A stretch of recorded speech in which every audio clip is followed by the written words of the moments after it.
Hi. Hello. Hi. Hello. Hi and hi. Hi. So what happened to the Red Wings? Black Hawks. Congratulations. Thank you. And you know that the Wings gave them the hardest trip through the entire deal. It was very Absolutely. harrowing for you. Very exciting for me to see the Wings do so well. The young guys really picked up their slack in the playoffs. I didn't expect them to do as well as they did. But I'm just pure a hockey guy. I mean, I'm a flat-out hockey guy, being a Canadian boy, right? So I thought the playoffs this year were some of the most exciting hockey I've ever seen. All the overtime. 19 of them. I mean, it was an all-time record. Just really happy to be a hockey fan.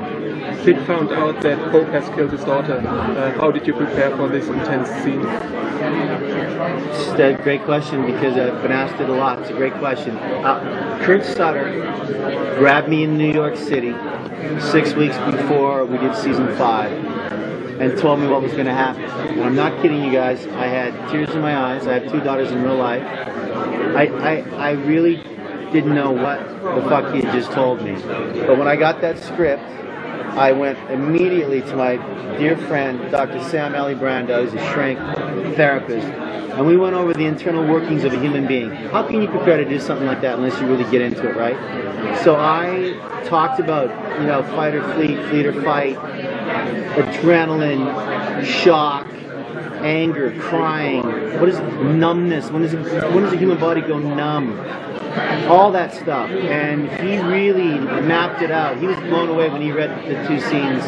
He couldn't believe that I had to do that. So for me, 2 nights to film that 1 scene, I think I did 1 take 38 times. Wow. Think about that, right? I lost my voice the first night, came back, thank God, for the second. I didn't go home. I stayed in a motel. I didn't shower. I stayed in handcuffs most of the night. I had to smoke occasionally. It was a very draining, but as an actor, I'll never forget it. I'll never forget that entire process. So it's safe to say that your character is going to be different in the next season because he lost his daughter and he lost his best friend, right? Yeah, I have to say that Tig last year was sort of off the leash from losing his daughter. Really off the leash. This year, he's back on the leash, man. Jackson and Tig have issues. There's fucking issues, man. And Clay, framing Clay the way I helped do, I feel bad about that. I'm not around Clay anymore, it seems. The entire club, you've seen the poster. Everyone's like a Greek tragedy now. It's mayhem, boys and girls. Every season, Sutter does an incredible job of upping the ante, it seems. So for Tig Traeger,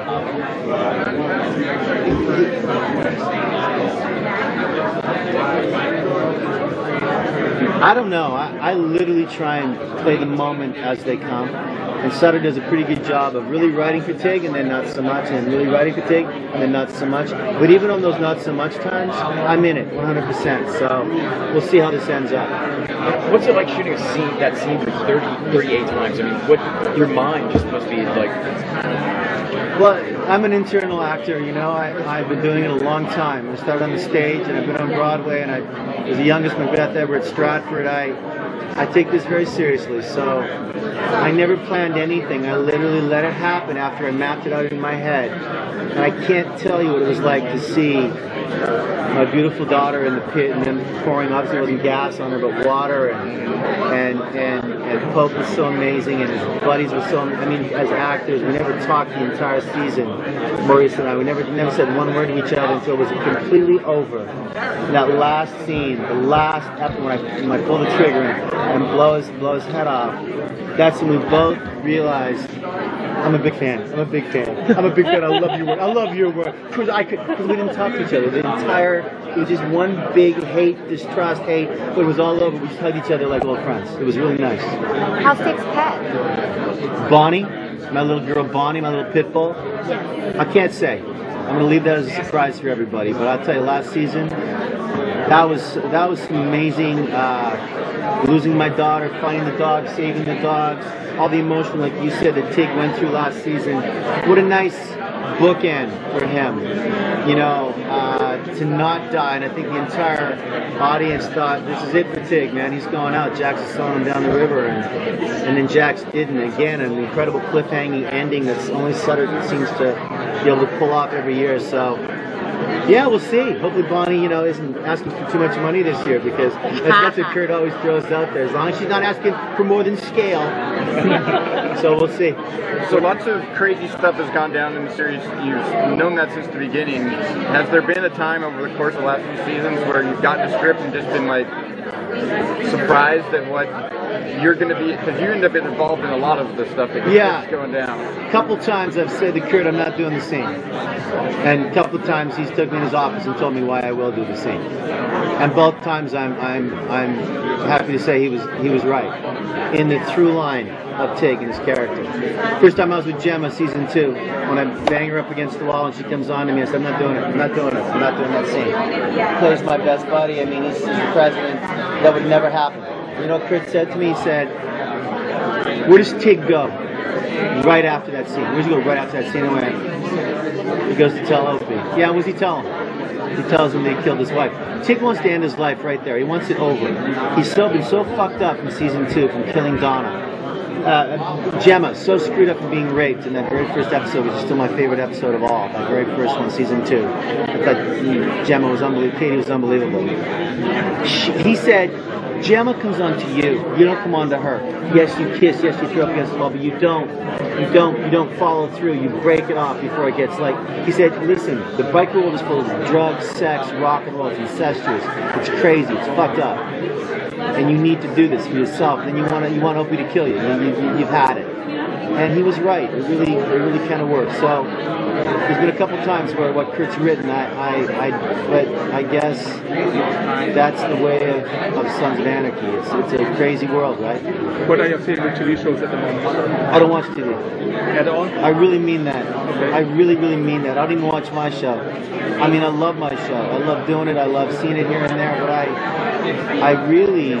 I'm a huge history guy. I'm a huge, the news, obviously, in this crazy, wonderful world we live in. I'm a sports nut, and I'm so busy, you guys. I mean it. I just don't have the time to get into these incredible shows that are on cable now. It's amazing shows on cable, right? But no, I don't watch a lot of television. We've talked a lot with everybody about kind of the sense of we're on the other side, we're coming to an end. Yeah.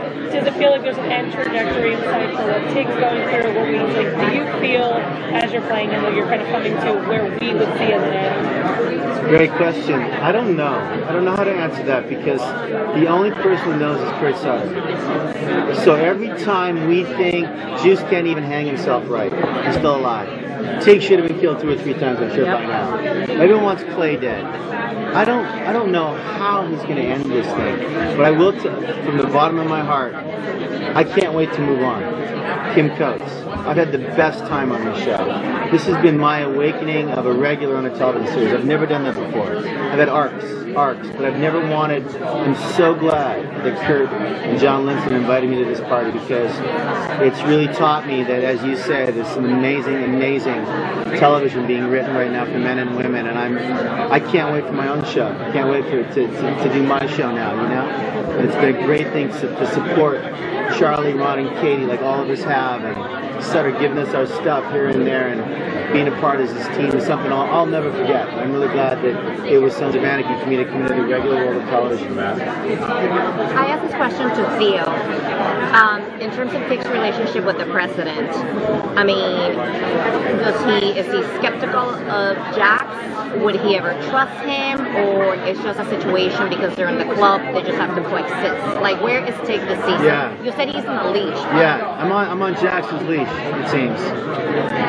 Jackson and Tig have a lot of issues that are unresolved. A lot. There's still the entire Pope episode of August Marks, and who really killed Damon Pope, and will they ever find out? And Clay's been, he's been, blackmailed and framed, and is August smart enough to know that? I think he might be.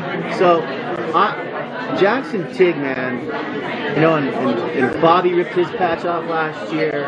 It's mayhem. So I don't know, but Tig's a tough motherfucker, and yet the loyalty is to the club, and the president is Jax Teller. So I think his loyalty will be to Jax Teller until Jax and him can't come to agreement on stuff, and see what happens again. or maybe they'll become best friends. I don't know. And if I do, I can't tell you anyway.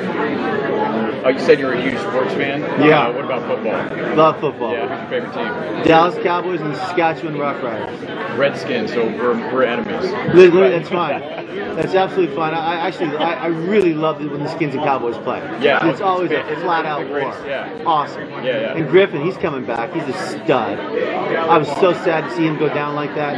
Have you met him yet? No. We met him in an airport. We met him at the Super Bowl a couple years ago in Indianapolis. Yeah. He's the tallest, most handsome, nicest kid.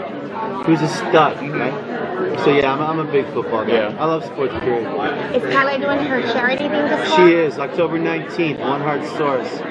Second go around. We raised $53,000 for my daughter's One Heart Source nonprofit in Africa, an educational base, helping all these incredible kids who have nothing. And we're doing it again. All the sons will be there October 19th. We'll be all over the websites, somewhere in LA, oneheartsource.org. Very proud of Kylie. Yeah, she's an amazing girl. Ready? Thank you. Good to see you.